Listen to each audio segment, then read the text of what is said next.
we wouldn't be alive if it was not for mitochondria, and the whole world would look a lot different without these important cellular powerhouses. And in naturopathic medicine, we've always placed a strong importance on energy and true energy.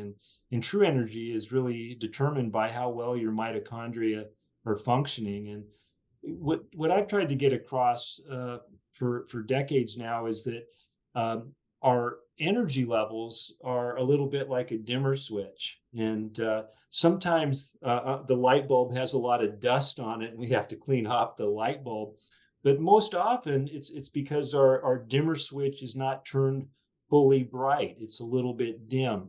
And this really shows up not only in our energy levels, but also how well our brain is thinking. Hey there, this is Ari. Welcome back to the Energy Blueprint podcast. With me today is my good friend, Dr. Michael Murray, who is one of the legends in the field of natural health. He's written a huge number of books. He's been around for decades. He still looks amazing, by the way, well into his second half of life, and which speaks volumes about how useful his ideas are and how well they work, by the way. I think that's a good mark that you should look for. And as a recognized leader in his field, he's dedicated his life to educating physicians, patients, and the public on the healing power of nature. He's authored over 40 books, including the Encyclopedia of Natural Medicine and his latest book, The Longevity Matrix. With no further ado, enjoy this wonderful conversation with Dr. Michael Murray on optimizing mitochondrial health using nutrition and other lifestyle practices. So welcome, Dr. Murray. Such a pleasure to connect with you as always. My pleasure. I always enjoy speaking with you, and I know that your audience is a bit different. They're highly motivated and highly educated, so I'm ready to go. Awesome. We're going to assume some level of familiarity, basic knowledge around mitochondria. We're going to assume that listeners have already heard from a number of other speakers and experts on this topic of mitochondria. Now, with that said, one of the things that I've noticed is that many experts, including myself as someone who focuses on mitochondria, have different ways of speaking about mitochondria, are focused on different aspects of it. And I think, more broadly, from the time that you were going through your university and graduate school education, and even during the time I was doing that, the mitochondria were kind of just, hey, these are one of many organelles of the cell, and this is the powerhouse of the cell, and their job is to take in carbs and fats and pump out ATP. But really in the last decade especially, there's been all this science that's emerged around really positioning mitochondria as having this central role in so many things about how our physiology works. Of course, energy generation, but also having a role in immune function and cellular defense, and having a role in many different aspects of physiology, and having a role in mitochondrial dysfunction being linked to so many different diseases and to the rate of aging itself and to physiological resilience. And, mitochondria are just way more important than we realized. And I think in the last 10 years, especially, we've had this large body of evidence that continues to show just how important they are. But I'm curious sort of what your overall big picture take is on mitochondria and sort of their importance in human health. Well, we wouldn't be alive if it was not for mitochondria, and the whole world would look a lot different without these important cellular powerhouses. And in naturopathic medicine, we've always placed a strong importance on energy and true energy. And true energy is really determined by how well your mitochondria are functioning. And what I've tried to get across for decades now is that our energy levels are a little bit like a dimmer switch, and sometimes the light bulb has a lot of dust on it, and we have to clean off the light bulb. But most often, it's because our dimmer switch is not turned fully bright; it's a little bit dim. And this really shows up not only in our energy levels, but also how well our brain is thinking. And one of the things that I've noticed as I've gotten older is that I'm much brighter in the morning. And as the day goes on, especially if I don't take some time to meditate or take a nap, I'm not as bright as I was in the morning. And I think that's a good indication of the importance of making sure we get enough rest and recovery to allow our mitochondria to rebound. They get a little tired if they're pumping all the time, 24/7. They need that break to cleanse and to kind of reboot and recharge. Hmm. Yeah, absolutely. Okay, so what do you see as some of the big factors that are dimming that dimmer switch, or dimming the light bulb, dimming the energy output? What are some of the big drivers of why there is a fatigue epidemic and an epidemic of poor mitochondrial function? Well, yeah, it's a number of different factors, and it's kind of like the blind man and the elephant. It depends on what Mm. expert you're talking to as to what they think is the most important.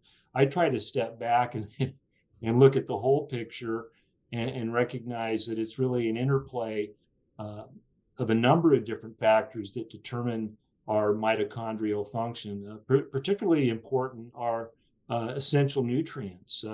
If we're deficient in any nutrient, it's going to lead to impaired mitochondrial function. And when you look at nutrient deficiency, even in developed countries, you think, oh, there couldn't be people walking around with nutrient deficiencies. We were overfed, but we're undernourished. And if we look at something as simple as iron deficiency, which is the most common deficiency in the world, it's rampant in certain groups in the United States.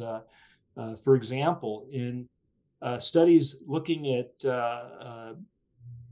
endurance athletes, female endurance athletes, or swimmers, uh, over 80% are deficient in iron.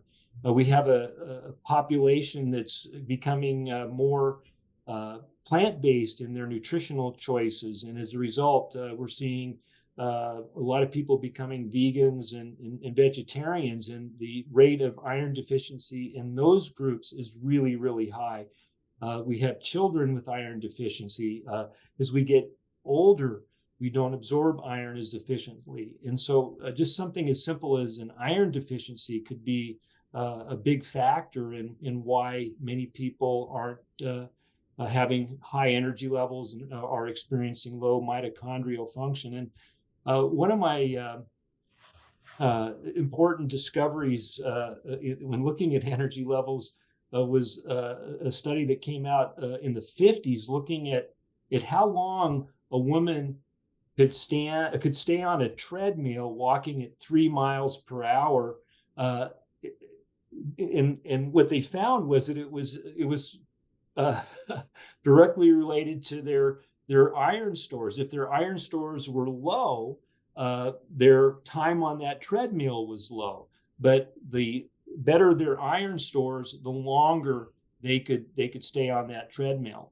And I mean, I think every menstruating woman should have at least a yearly serum ferritin test that tells us the level of iron stores in the body. And if it's below 50, they need to eat more iron rich foods. And there's two types of iron. We have heme iron, which is found in animal products, and we have non-heme iron, which is found in plant foods. And the reality is that heme iron is much better absorbed. So for women that have really low iron levels, maybe eating some liver, a calf's liver, or even fish liver, once or twice a week is a great way to boost iron levels. And of course, there are supplements, and most of those supplements are the non-heme. We just have to use a sufficient level, usually 60 to 120 milligrams per day for a period of time until that level gets up. But That little recommendation, Ari, if you're a woman menstruating and you're suffering from low energy, particularly if you're a runner or a swimmer engaged in intense physical activity or exercise, get your serum ferritin level checked and make sure that you have enough iron to make energy. Are there any other notable nutrient deficiencies that stick out to you as being common in people with chronic fatigue? Any of the B vitamins. Our B vitamins are really important in mitochondrial function, and the mitochondria are kind of like miniature nuclear power plants. So there's a lot of chemical reactions going on there, and if we don't have a diet that's rich in protective factors like flavonoids, plant pigments, or carotenoids, or other plant-based antioxidants, then those mitochondria can become damaged, and that uh, that results in low energy levels as well. So, eating a lot of green leafy vegetables, a lot of colorful fruits and vegetables, those are really important dietary goals for enhancing mitochondrial function. And then, lastly, something that I look at is what is a person's exposure to damaging factors to the mitochondria. And my gosh, Ari, if we look at one of the worst mitochondrial damagers is Tylenol, acetaminophen. And we have 50 million Americans that regularly use acetaminophen or Tylenol on a weekly basis. And every time you take a Tylenol, it dramatically reduces your uh, glutathione stores, and as a result, it makes your mitochondria more susceptible to damage, and that leads to decreased function. So that's an example of a really serious damaging factor to mitochondria. Cigarette smoke, vaping is absolutely deadly to mitochondrial function. Environmental toxins like pesticides, herbicides, heavy metals like lead, mercury, cadmium, a lot of different prescription and illegal drugs are all serious damagers to the mitochondria. So we have to provide all essential nutrients. We have to make sure that we have a good array of antioxidants from our diet. We have to reduce exposure to damaging factors. And as I discussed at the beginning, we have to take time for rest and recovery so that our mitochondria have a chance to take a little break and cleanse, recover, and then start putting out more ATP. Mm-hmm. Hey, here's a little trivia. This is something that patients are always amazed of. Ari, do you know how much ATP your body makes in a day? I want to say it's it's been a few years since I saw this, but and I don't want to be a spoiler to the number, No, but no, I it's think it's fine. like 180 kilograms of ATP per day, or 90 kilograms a day, something along those lines. It's about your body weight. Right. So if someone weighs 100 pounds, their body every single day is making about 100 pounds of ATP. If they weigh 200 pounds, they're making 200 pounds of energy every day. I think that just really puts it into perspective. Your mitochondria are producing the amount of ATP that equals your body weight every day. And It's just explain to people, because maybe it's not obvious, how this could be possible and for there to be no weight gain or weight loss while this is happening. okay. ATP is the chemical currency for energy in our body, and it's the mitochondria's job to produce ATP. And so ATP is produced, and then energy is burned in the process. And so this is just how that exchange works. The mitochondria produces that ATP. The ATP is then, it's kind of like the fire that burns the wood. That energy that is created is used for biochemical processes, and that's where we burn calories. Mm-hmm. Got it. You mentioned phytochemicals, flavonoids and polyphenols and things of that nature. What do you see as the role of them in terms of physiology, in terms of biochemistry, and specifically as it pertains to mitochondria? And I'm curious if you're familiar with the field of research called xenohormesis. Yes. Flavonoids are a big part of my love affair with nature.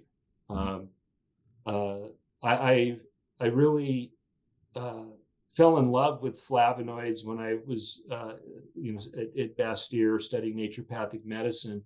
Had a great professor, Ed Madison, and just looking at the wondrous ways in which these chemicals work in our body. There are over 8,000 flavonoids that have been identified chemically, and these plant pigments are responsible for many of the medicinal effects of medicinal plants, from ginkgo, St. John's wort, bilberry, blueberry, pomegranate, berries in general. And what we know about these compounds is they are nature's biological response modifiers. What that means is they modify our response to the environment, and they are extremely pharmacologically active. But nature has a way of making sure that they're under control. It's really kind of a miracle when you look at it. So let's say that this is a flavonoid. If when we ingest a flavonoid, what happens? Also just describe it for people listening who may not be watching the video. Okay. Oh, okay. So a flavonoid, what I have, I'm just holding up a little clicker, little remote, and when we ingest a flavonoid, it is quickly bound to another molecule. I'm going to grab a paper clip.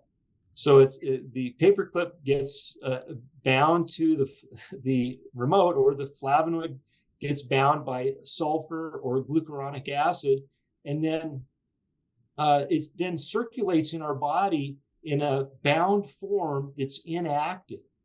So for years they thought, well, flavonoids aren't that important to human nutrition because when you ingest them, they get bound and they become inactive. Well, naturopaths have always believed that nature has a way of providing the benefits of these flavonoids. And so it was discovered that in areas of inflammation or damage or low mitochondrial function, cells start secreting a compound called glucuronidase. And what that enzyme does is it breaks that bond and it frees up that flavonoid that then gets transferred into the cell. And they did a really interesting study in Spain a few years ago that proved this concept. And what they did was they took cells and they damaged their mitochondria, and they showed that when they damage that mitochondria, it causes the cell to release that glucuronic acid that broke the bond between the flavonoid and the glucuronic acid, and that allowed the flavonoid to get into the cell and not only get transferred to the cell's nucleus, but also to the mitochondria. In both the nucleus and the mitochondria, the flavonoid exerted an effect on the cellular genetics or the mitochondrial genetics to reduce inflammation and to promote repair. So they showed that flavonoids, in this particular case, they looked at quercetin, was able to repair that mitochondria, which that was not thought possible prior to that. So flavonoids are really important, and they've been a mainstay of my diet for over 43 years. I first started hearing about them, which is a long time ago. But I've been at this a while. I turned 65 in a month, and wow. I want to be I like you feel when I'm 65. well. I'm sure you'll be even better. Like you said, we're learning so much more than we knew before. I feel really blessed that I'm kind of some people would think obsessive, but I don't think so. I've made a goal. I've had a target of flavonoid intake every day for the last 45 years, practically. And I think and I have this on my website, drmurray.com. You just go to search and type flavonoids. I have an article in there, and I talk about them being superfoods and how to calculate your dietary intake. And I give you an idea of what my targets are through diet and supplementation. But when we talk about superfoods, we're really talking about foods that are really rich in flavonoids. Why is cacao or dark chocolate so important? Well, it's the flavonoids. What about berries? What about pomegranate? What about green tea? What about St. John's wort, ginkgo, grapeseed extract? It goes on and on and on. It's these flavonoids, and there are different types of flavonoids, but they all share some common features. And one of the most important features that they share is an ability to improve mitochondrial function. Okay, I want to go one or maybe two or maybe three layers deeper into this, into territory that is almost never discussed. And I think, given your very long expertise in natural health and nutrition, being the legend of natural health that you are, and your unique interest in flavonoids, and my unique interest in flavonoids, there's some stories here that I think might be worth delving into that I'm pretty sure won't be touched on by any other expert.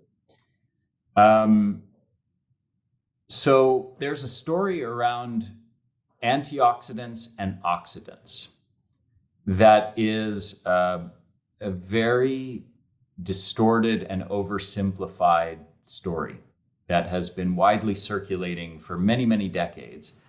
And the story is very simply oxidants and oxidative stress equals bad.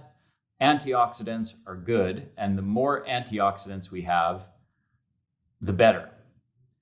And there are a variety of lines of evidence that have made it clear that this story is overly simplistic and that there are many layers that are incorrect. For example, there are many studies published online debunking the whole free radical theory of aging, Harman's free radical theory of aging that's been around for many decades.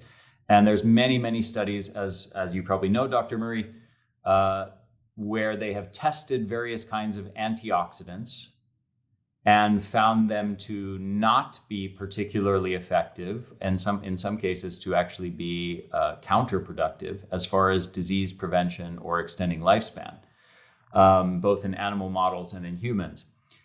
Conversely, we also have the examples of things like exercise and hormetic stressors, which increase free radicals or reactive oxygen species, and yet paradoxically have a lifespan enhancing and disease prevention effect. So this basic, again, just to recap, this basic model of oxidants are bad, antioxidants are good, and the more that we have antioxidants quenching the oxidants, and the more we do things to avoid big spikes of oxidants, the longer we live, the slower the aging process is, the more we prevent disease. And again, we have these lines of evidence showing that many antioxidants don't actually work to prevent disease or extend lifespan, and many things that create large amounts of oxidants paradoxically extend lifespan and prevent disease. I'm curious to what extent you've spent time looking at this whole story and how you reconcile all of those things. Okay. So a lot of times when we're looking at an antioxidant or an oxidant, we're looking at a chemical reaction or in an in vitro or test tube study. that has really no bearing, you know. So for example, if we look at flavonoids are generally referred to as antioxidants. Yeah. In a chemical reaction or in a test tube study, they show antioxidant activity. The problem is that you cannot achieve the level of concentration to produce that antioxidant effect in the body. Uh, does that mean that they don't have antioxidant effects? No, they have indirect antioxidant effects. And the things that you were talking about being uh, stressors to our antioxidant system, they have the same effect as the beneficial compounds that exert systemic antioxidant effects like antioxidants. We have genetic controllers, and we have very unique set of feedback stimuli, kind of like thermostats in the form of receptors on our cells that will activate signals to our nucleus to activate certain genes. And I don't know if your audience or this audience is familiar with NRF2, but NRF2 is kind of the body's antioxidant response, and that's really what we want to be looking at. And again, if you look at what stimulates NRF2 activation, it's both stressors to the antioxidant system and natural compounds that support the antioxidant system. So you eliminate that. That's what seems to be an enigma, but it's really not, because you just look at what happens on a cellular level. And exercise is a great example. So just you're spot on. Everything you're saying is the way to reconcile it. But just for listeners, explain NRF2 in a little bit more depth, and explain the concept of, like, let me put it this way. Let's say that you had just a simple machine, like a hunk of metal, like a car or something like that.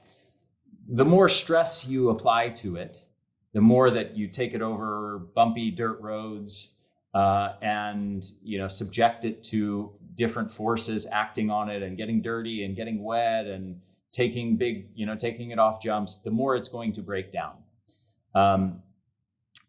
But the difference between that and the human body is we are a living, intelligent, adaptive machine that is designed to respond to the stressors that we're subjected to, and make adaptations to it. And we have a system in our body built into our biology that is designed to respond to stressors by becoming stronger and more robust. And as you alluded to, one of the primary pathways that happens through is the NRF2 pathway and the endogenous antioxidant system. So just assume people have no knowledge that there is an internal antioxidant system, and explain how all of that works. Yeah, that was very well done. That was beautiful. That's a great analogy, and I'm going to steal it. That's so good. We are designed to have stress in our lives to create life.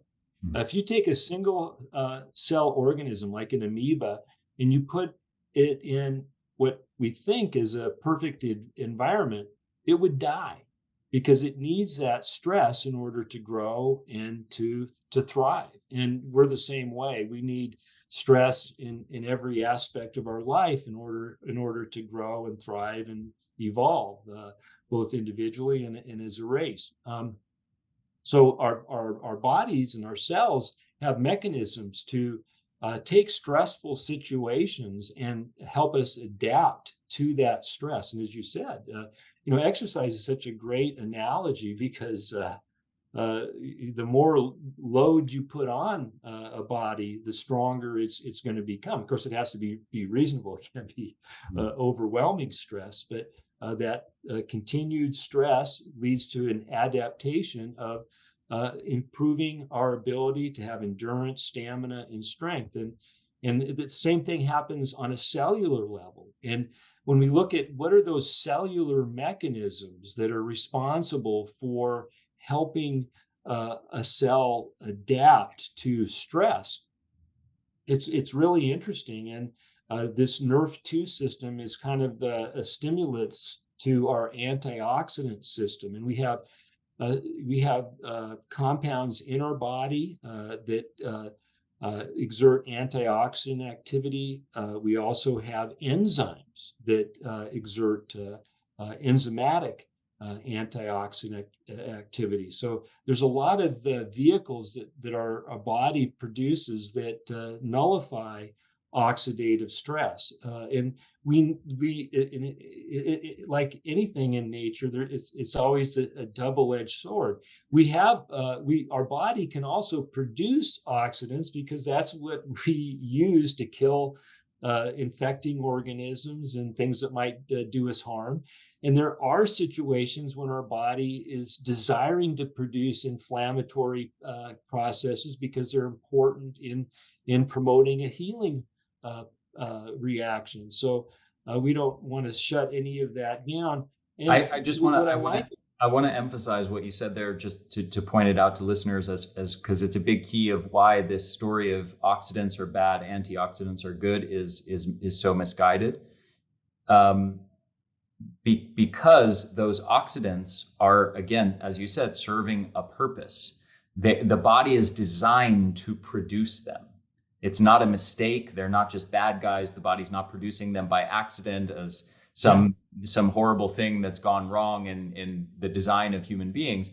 It's intelligent. They're there for a purpose. They serve many vital signaling roles. They serve in immune defenses, and they serve as part of the adaptation system in response to exercise and other hormetic stressors, where the presence of those reactive oxygen species is used as a signal for mitochondria to grow bigger and stronger and for mitochondrial biogenesis.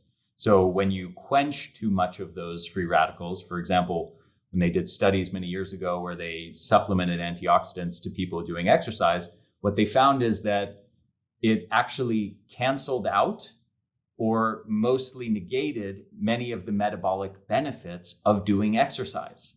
So, again, those reactive oxygen species, these oxidants are not just bad guys. They're there serving a purpose. We don't want to just be constantly trying to pound as much glutathione and antioxidants, exogenous antioxidants as we possibly can to suppress those reactive oxygen species, because that is actually based on a mistaken and naive, ignorant view of human physiology that's incomplete.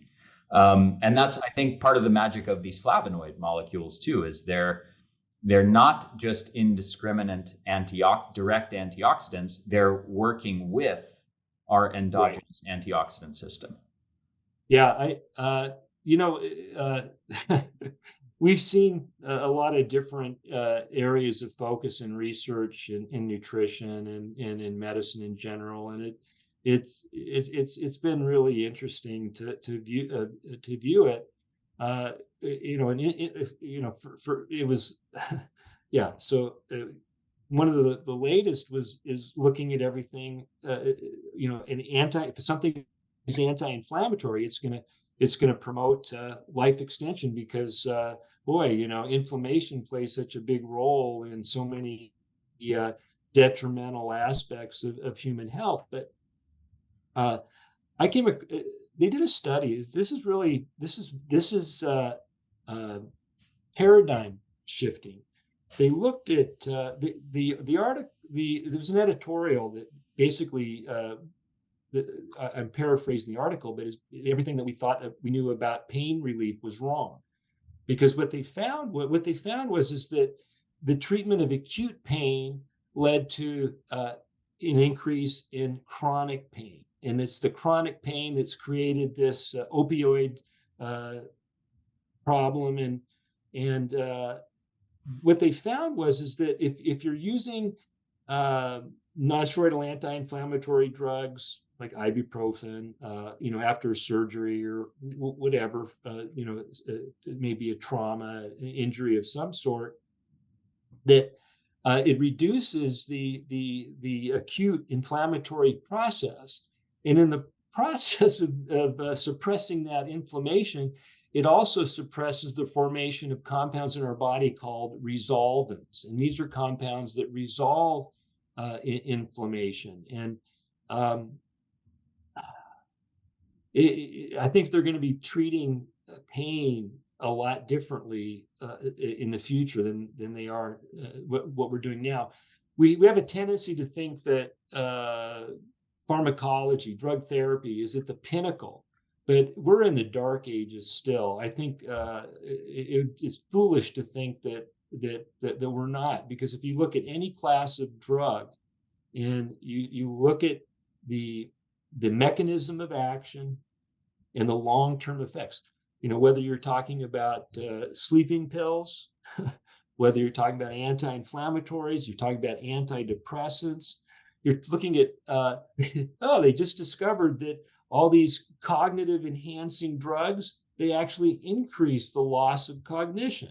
And we see that with blood pressure medications. We see that with just about every class of medication. They end up creating the problem that they were originally designed to address. And when we're looking at mitochondrial function and longevity, uh, you know, I think finding alternatives to um, conventional medicines is the way to go. That's one of the basic foundations of my latest book, the Longevity Matrix. And yeah, we want to support our body with all these wonderful longevity aids, but from what I look at, whether you're talking about proton pump inhibitors for treating esophageal reflux, or sleeping pills, or Tylenol, or whatever, you look at those sorts of drugs and you look at their impact on life extension and their mortality risk. These are putting people into the grave sooner, and just helping people get off of these drugs is a great way to extend their life. And that's one of my big missions in life, to help people live a long and healthy life. And it's hard to do that if you're on a medication, a drug. I think that this really gets into a difference in paradigms, like the foundational paradigms through which you are seeking to improve human health, or within conventional medicine, generally, it's not about improving health. It's about trying to fix disease, reverse pathology, or stop pathology. Yeah. And the general paradigm is always based on a model of, let's do this sort of biochemical analysis of what's going on, what are the pathways and the specific molecules that are out of whack that are driving this disease process. And then let's create a drug to interfere or to interrupt with that cascade of chemical reactions. And that paradigm is distinct from one of looking at the body as an intelligent system and saying, why is the body doing this? Why is the body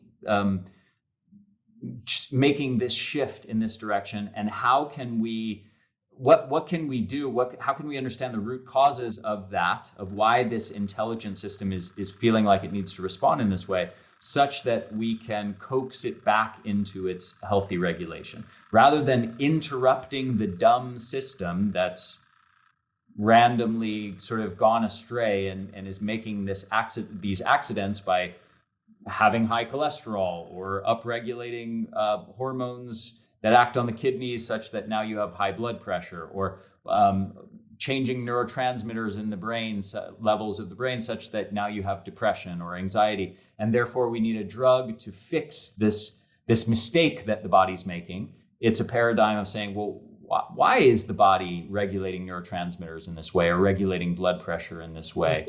And why are these cholesterol and triglycerides being regulated by this intelligent system in this way? And how can we work with this intelligent system to bring it back into balance?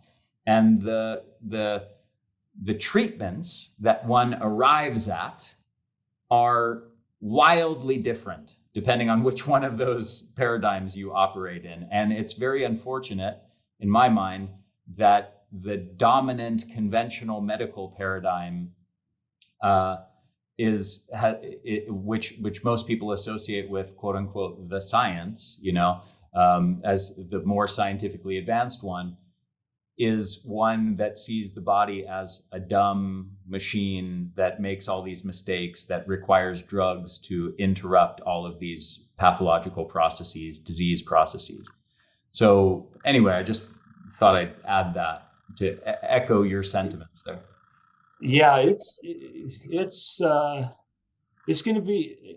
I want to stick around as long as possible because uh, it's exciting the route that science is taking. If you really have your pulse on the research, it's clear that a new paradigm is emerging, and I really like this focus on not only our physiology but also the microbiome. And I think we're going to be looking at ways to influence the microbiome in a much more sophisticated and meaningful way than what we're doing now. And um, I'm excited to see what that might lead to, because there's such a symbiotic relationship between our health and the health of our microbiome.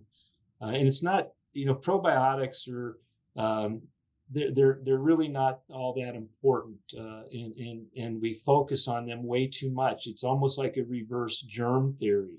Mm. Uh, Wow, you that's know, interesting. yeah, because it's the microbiome is most often it's like a very rich environment, kind of like an Amazonian forest, and you're trying to change the Amazonian forest by throwing some grass seeds out there. There's no room for it. Mm-hmm. So there has to be ways of altering it, and there are, and we're learning more and more what's important in terms of our lifestyle, our diet, our thoughts, all our hormonal levels, all these things that have nothing to do with taking probiotics. And there's a microbiome, mitochondria axis as well, a gut mitochondria axis, and we know that, for example, microbes interact with some of these plant phytochemicals and flavonoids in ways that ultimately affect the mitochondria, and that if you maybe don't have a healthy microbiome, those things can't function as well. For example, the conversion of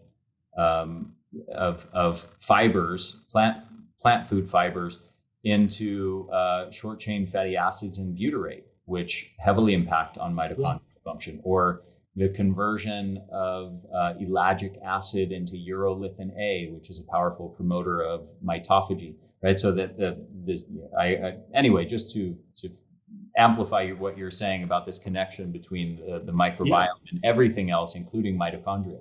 yeah. And we've been talking about flavonoids, so it when everyone knows that dark chocolate is good for the circulation. So researchers looked at 9 different metabolites of the flavonols in dark chocolate, and what they found was is that these metabolites, in an objective measurement of the effects on blood flow, they were 16 times more powerful than what they thought was the active compound in dark chocolate.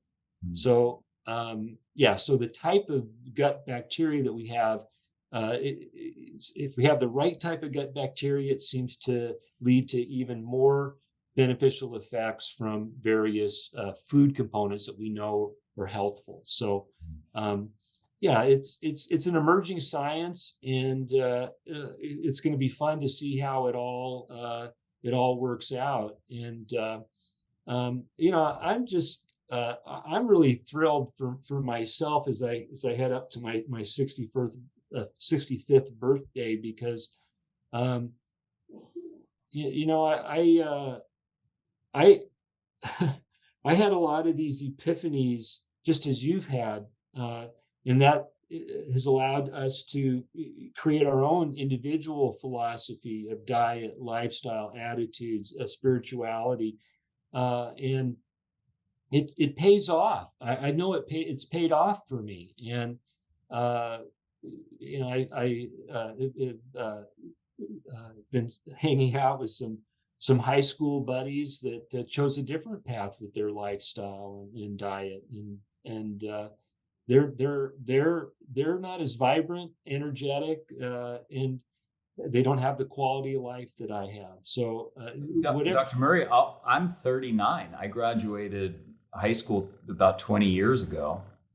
And a lot of the guys that I went to high school with looked like, like middle-aged men. I still feel like a young guy.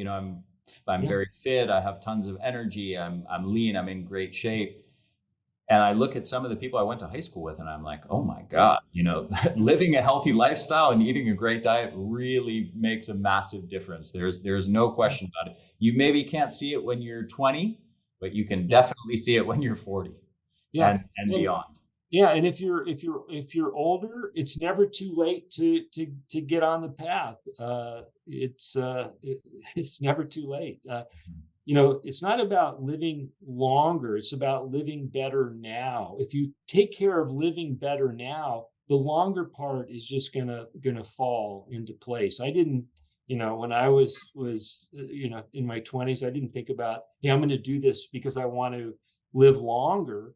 I did it because I want to feel better now. I want my body to be functioning as best as it can now. Mhm. And if you always take that approach, the longevity part should just fall into place. Yeah. So I want to wrap up with your thoughts on maybe some of your top superfoods, your top flavonoids, and your top supplements that you would advise people to consume or to perhaps experiment with if they're dealing with fatigue issues or poor mitochondrial function. Yeah, I think I think it's really important. A lot of times people look for that magic bullet, and it's like, and sometimes a magic bullet's like a beautiful piece of art, but you have to have the framework of the house, and you have to have the drywall, and you have to have that foundation. When I was in practice, I would ask patients to bring in all of their supplements, and sometimes they would come in with two big shopping bags full of all the supplements they're taking. And by the way, we had a name for these people in the health food industry. We called them good customers. Uh, but I found a lot of times they were taking a lot of basically accessory items and not really having a strong foundation. And we can build upon a foundation, but at the very least, everybody should be taking high quality multiple vitamin and mineral formula. And if a woman is menstruating, I would recommend getting a yearly serum ferritin test because of the importance of iron, and sometimes just the amount of iron that's in a multiple vitamin and mineral formula is enough to keep those ferritin levels up. We've learned a lot about vitamin D3 lately. I think it's really important. So get your vitamin D3 levels checked, and just do it a couple of times, and if you're in the range or not. And most people need about 2,000 to 5,000 IU's daily of D3. Uh, then I'm a big fan of fish oil, taking 1,000 milligrams of EPA and DHA daily, and then take some sort of a flavonoid rich extract, a grapeseed extract or pine bark or resveratrol product. They have a lot of overlap, these sorts of products. It could be a curcumin product, but some sort of broad spectrum plant-based antioxidant. It could be a super greens. And then it's just a matter of flooding your body with all sorts of wondrous plant compounds by eating lots of green leafy vegetables, mixing it up with your berries. I'm a big fan of nuts and seeds. As long as you have no allergies, they're great foods, and they're really nutrient dense. And then for people that need more support for mitochondrial function, just the basics, I think, are N-acetylcysteine. I like CoQ10 and PQQ. They're kind of like the spark plugs of mitochondria. and they have been shown to increase energy levels. They work very, very well together, usually 200 milligrams of CoQ10 with 20 milligrams of PQQ. And I don't know if people have talked about PQQ. People are probably familiar with CoQ10, but PQQ stands for pyrroloquinoline quinone. That's why we call it PQQ. And it's literally been found on intergalactic dust. So it's from stardust, and it's something that we can't manufacture in our body. So it will be designated an essential nutrient at some point. It's a very powerful mitochondrial enhancer. We don't need a lot of it. 10 to 20 milligrams is a day is more than enough, and it's been shown to improve cellular energy levels. It activates an enzyme called AMPK. We were supposed to talk a little bit about that, Ari. I got off on other subjects, but hopefully someone else talks about the importance of AMPK for mitochondrial function. But I really like PQQ, carnitine, alpha lipoic acid. These are all really, really important ones. I'm not a big fan of NMN or NR, these nicotinamide products. I look at it, I have a different view on that. It there, Again, it's listening to the wisdom of the body. This is something that it's such a critical component to mitochondrial function. Why is it dropping as people age? It's not dropping because uh, it's a lack of dietary intake. It's dropping because there's an enzymatic imbalance that's associated with aging, and flavonoids like quercetin have been shown to activate this longevity gene that naturally boosts NAD plus levels. So I just think it's a more elegant and rational way. It's kind of like you have a boat and it has a bunch of holes in it, and those holes represent ways we lose NMN, and you're throwing more NMN in the boat, but it's leaking out. Why not patch up those holes? And the way that we patch up those holes is to have a flavonoid rich diet. And I know people are going in for IVs for NAD and glutathione, and I've never done any of those IVs. I think to me, they're you're filling up a lifeboat that is leaking, and it may be important in certain situations where it's critical to get those nutrients, but let's fix all those holes in the boat, and then they don't have to be getting those IVs. That's my thought on it. And I agree with you completely. okay. Dr. Murray, are there any final words that you want to leave people with, and tell people where they can find you and follow your work? Okay.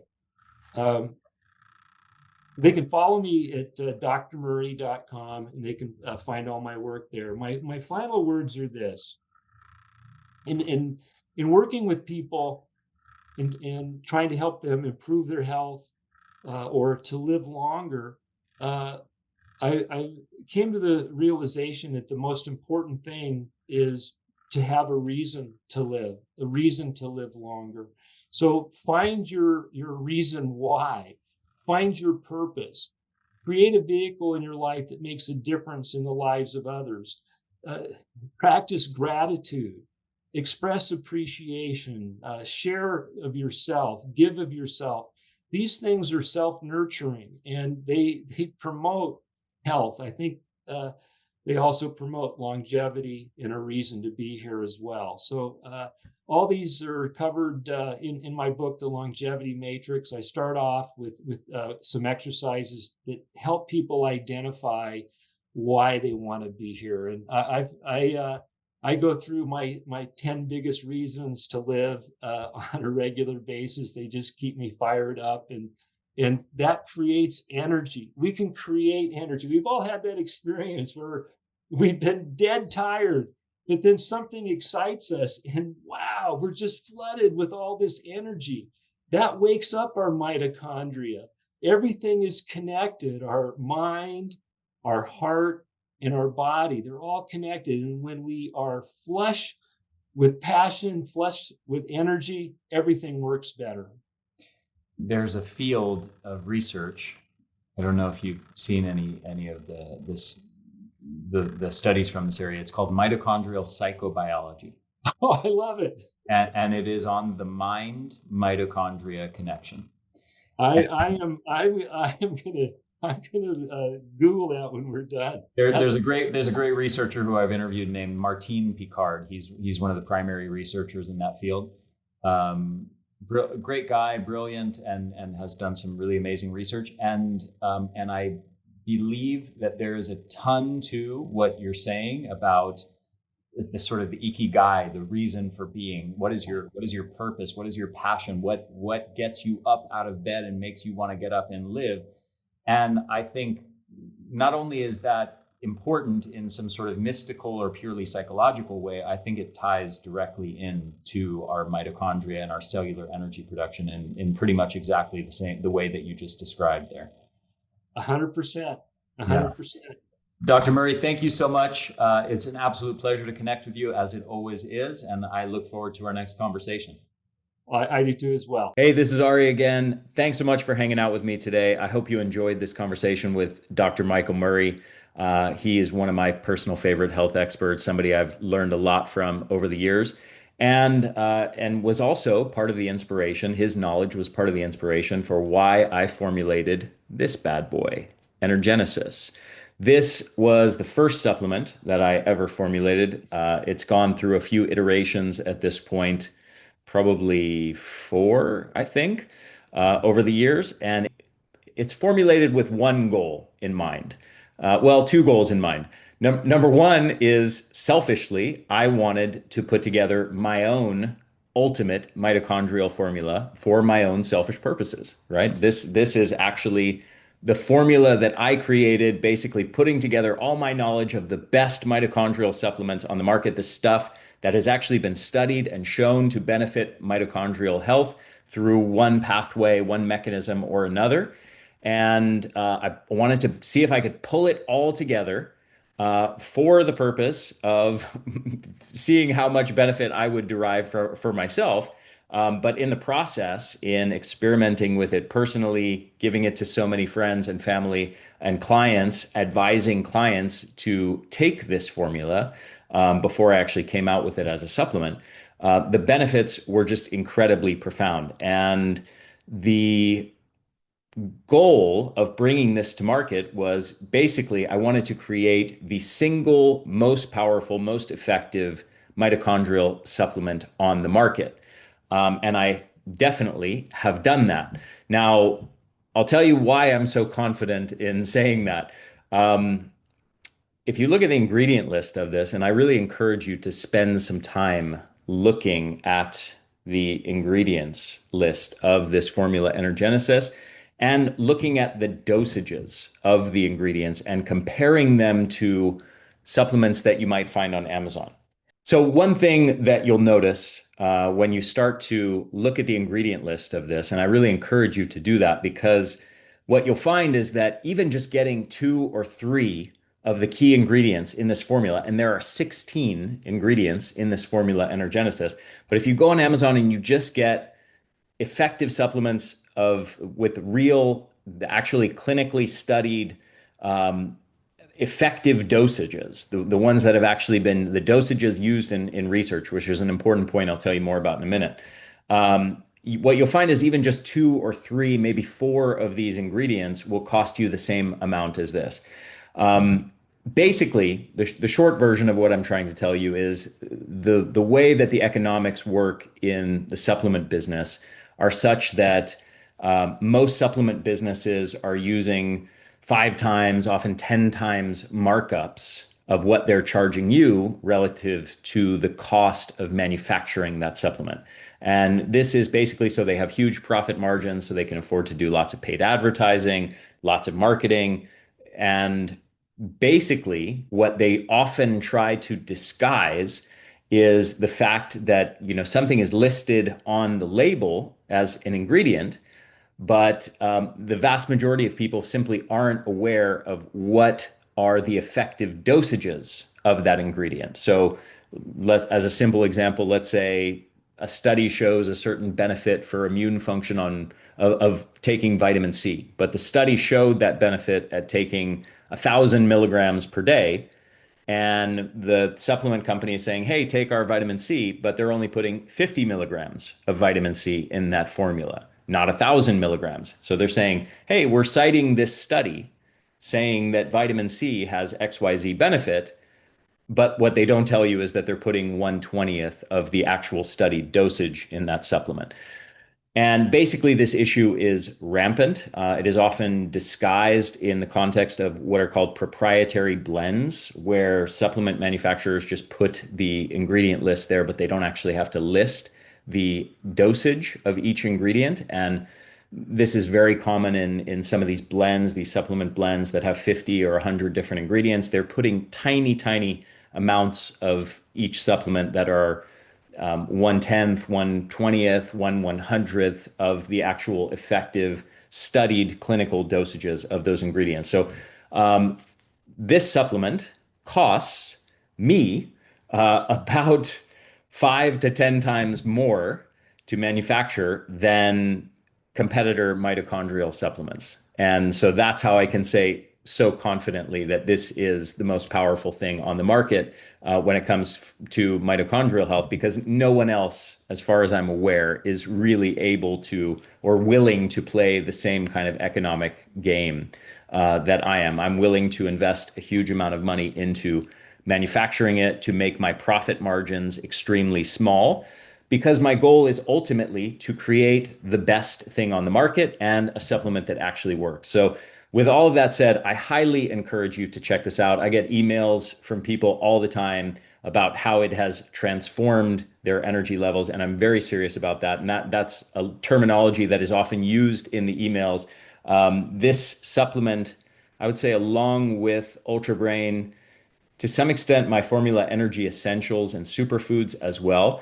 I regularly get emails from people saying that that this single supplement literally made a noticeable transformation of their energy levels. So tons of testimonials we've received over, I believe, 4 years now since I first released the first version of this. It's refined. It's got tons of different powerful evidence-backed ingredients showing that it legitimately improves mitochondrial health or energy levels. And I highly encourage you to check this out, give it a shot.